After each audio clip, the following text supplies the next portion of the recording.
Si te pica, te arde o te molesta, como a los comunistas, lo que está pasando con Milei en Argentina, te presentamos Gloranta. Te la recomiendo. Gloranta trae 3 soluciones en forma de caramelo y con sabroso sabor, propóleo y miel que combate el virus y bacterias, Cedera Helix, el ingrediente natural más recetado para la tos, y Kion, que ayuda a mejorar los síntomas de la gripe. Así que ya sabes, si te molesta la garganta, toma Gloranta, alivia rápido tu garganta. Gracias a Gloranta por estar con nosotros esta noche. Y ahora vamos con la siguiente nota de esta noche y tiene que ver con lo que está pasando con los bancos de sangre, sobre todo en los hospitales públicos de nuestro país. Una norma realmente contraproducente y peligrosa que dio Jorge López, el exministro de Salud castillista, dinámico, que eleva los estándares de la logística e infraestructura de los hospitales del país, va a hacer que se reduzcan los bancos de sangre, incluidos los hospitales militares y de la policía que requieren de transfusiones inmediatas para combatientes heridos. Tenemos que garantizar la salud del pueblo peruano, la vida del pueblo peruano.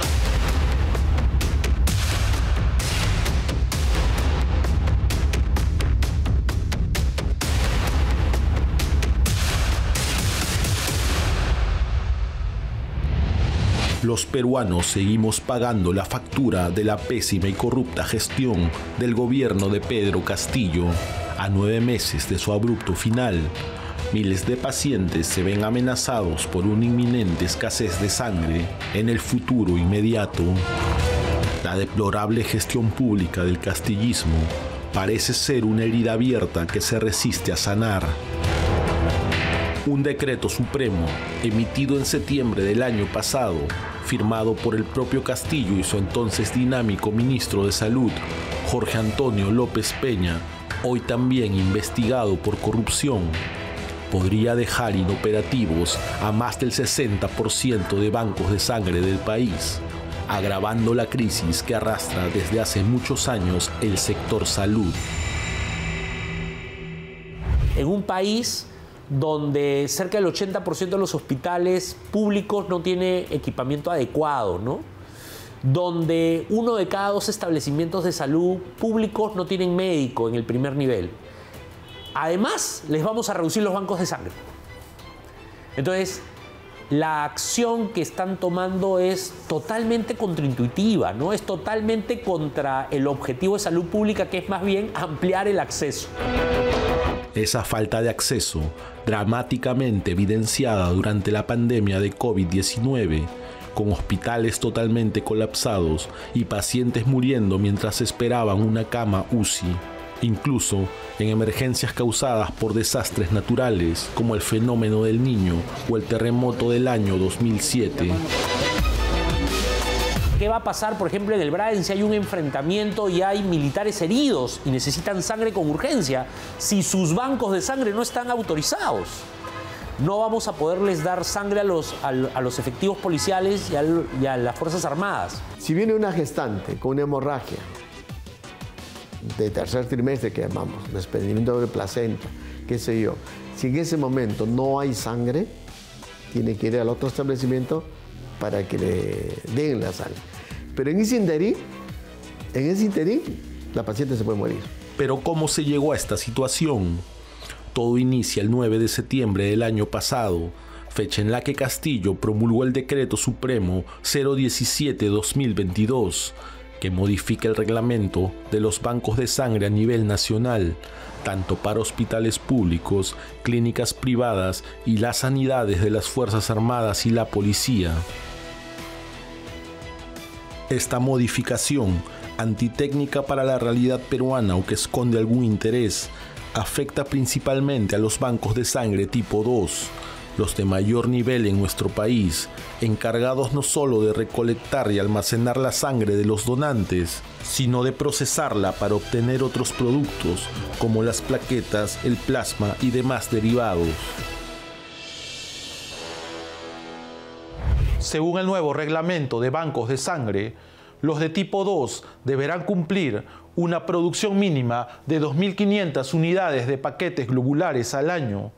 De no ser así, serán degradadas al tipo 1, Incluso podrían verse obligadas a cerrar. Se están produciendo requisitos para los bancos de sangre que implican elementos que no tienen una vinculación directa con la calidad de la sangre. Y lo que nosotros pretendemos en Banco de Sangre es específicamente que la sangre sea segura, que la sangre sea de calidad y que la sangre sea oportuna. Tan absurdo como la posibilidad de que al 11 de septiembre, fecha límite para el registro de los bancos de sangre en todo el país, según la norma, el total de estos establecimientos se reduzca de los 417 que operan actualmente a solo 166, de los cuales 113 son privados. Es decir, para el sector público apenas quedarían 53 bancos de sangre en funcionamiento. El efecto de esto va a ser que regiones importantes, sus hospitales regionales, no van a tener banco de sangre tipo 2. ¿No? Ya lo estamos viendo. Solo 10 regiones, de las cuales Lima concentra 10 bancos de sangre, Callao 1 y Arequipa 2, son los únicos que van a tener bancos de sangre tipo 2. Las demás regiones no lo van a tener, con lo cual van a afectar inclusive el nivel de resolución en un país en el cual las personas esperan más de 800 días por una cirugía en el sector público. Así de grave se avisora la situación, pero ¿qué hay detrás de esta norma? ¿De dónde salió y con qué intenciones? ¿Fue acaso gestada con ánimos de hundir aún más la salud del país? Hay bancos tipo 1, hay bancos tipo 2 y se pretende que hayan, aún no los hay, bancos tipo 3, que son grandes hemocentros regionales, que forman parte de todo el sistema de prestación del servicio de banco de sangre, pero que lamentablemente en el Perú todavía no existen. Nosotros sabemos que hay un proyecto dentro del ministerio para tener bancos de sangre macrorregionales, centros de urgencia regional también, muchos servicios centralizados. Lo sabemos, pero esos proyectos no están ni siquiera en fase de expediente técnico o de perfil. Esos proyectos están planificándose sus procesos, las capacitaciones. Todavía no hay nada. Seguramente van a ver la luz en 10 o 15 años. Según el decreto supremo, el autor de la modificatoria del reglamento de bancos de sangre fue el médico cirujano Teófilo José Fuentes Rivera Salcedo, director ejecutivo de la Dirección de Bancos de Sangre y Hemoterapia, Pronaevas. Este experimentado y varias veces cuestionado médico ocupa ese cargo desde el 4 de marzo del 2019, tiempos del no menos cuestionado expresidente Martín Vizcarra, antes de dirigir el Pronaevas, y entre los muchos cargos que ocupó, Fuentes Rivera fue director del Hospital 2 de Mayo, curiosamente, uno de los hospitales que se verían más afectados por la norma.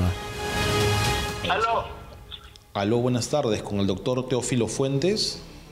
¿Sí? ¿Quién habla? ¿Cómo está, doctor? Le saluda Edgar Gamboa, periodista del programa Contracorriente de Willax. Queremos conocer, digamos, algunos aspectos de esa decisión, ¿no?, que tomó usted como responsable de esto, ¿no? Claro, solamente un favorcito. Sí. Para aclarar, esto está escrito desde el año 1995, no es ahora. ¿Ya? Okay. Los bancos tienen que tener autorización. Pero, un favorcito, comunique eso con prensa, porque tienen que autorizarlo. Como yo soy funcionario, no puedo hablar porque después me cae. Claro, pero hemos solicitado, doctor, a través de prensa y no nos han respondido. No nos dan una respuesta hasta el día de hoy. Desde el día jueves estamos intentando comunicarnos, el miércoles incluso. Sí, pero le comento eso, porque si no, usted sabe eso de la norma de funcionarios, ¿no? Si no es cantado, yo por mí no hay problema. Pero solo tenemos una duda, doctor. Queremos saber si se evaluó realmente las consecuencias que podría traer esta modificación al reglamento.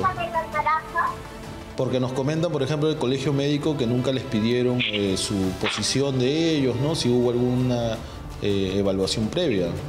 ¿Nos cortó? Pero la actitud hermética que Fuentes tuvo hacia este programa no es novedad. Incluso el propio gremio médico e instituciones del sector salud fueron ignoradas por este funcionario del MINSA, quien decidió modificar el reglamento de los bancos de sangre sin una evaluación técnica prolija o consulta previa con los actores.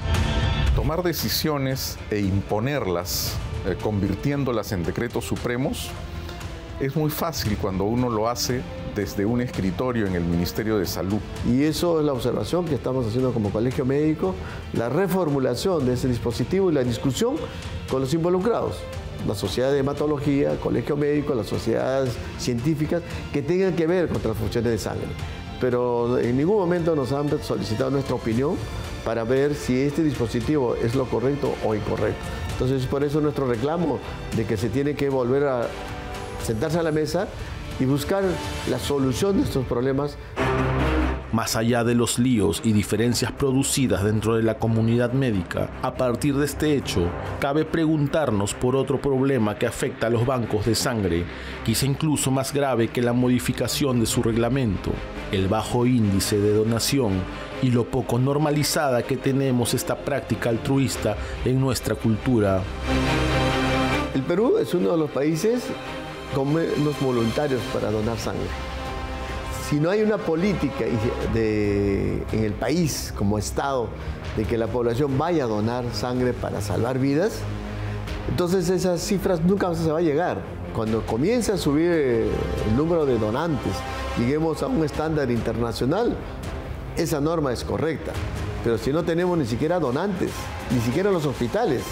En definitiva, el problema de los bancos de sangre es más delicado de lo que parece. Si no se suspende la medida impuesta por el desastroso gobierno de Castillo, si no se replantean sus alcances y consecuencias, no solo la vida de muchos peruanos estarán en riesgo, nuestro sistema de salud también podría volver a colapsar y quedar postrado para siempre, sin esperanzas de mejorar. No hay tiempo para más, quédese con edición especial a cargo de Diego Acuña. Hasta la próxima.